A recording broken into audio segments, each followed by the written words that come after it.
μάλιστα Μήτρος Κουτουράς του Δήμου μας.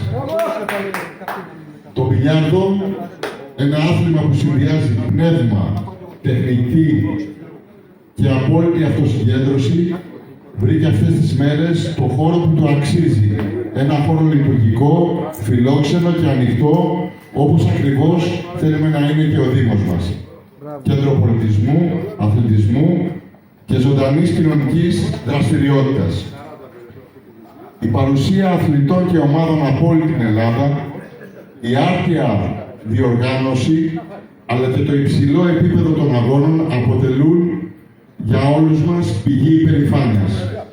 Αποδείχθηκε στην πράξη πως όταν υπάρχει αγάπη για τον αθλητισμό και συνεργασία μεταξύ Δήμου, συλλόγων και ανθρώπων με πάθος για το άθλημά τους, μπορούν να γίνουν σημαντικά πράγματα.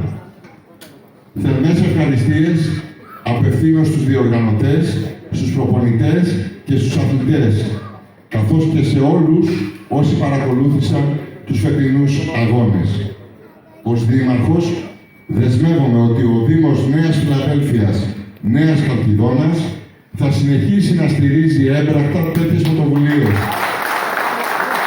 να προσφέρει χώρους και ευκαιρίες για να αναπτυχθούν όλα τα αθλήματα, από τα πιο δημοφιλή μέχρι και τα λιγότερο προβεβλημένα.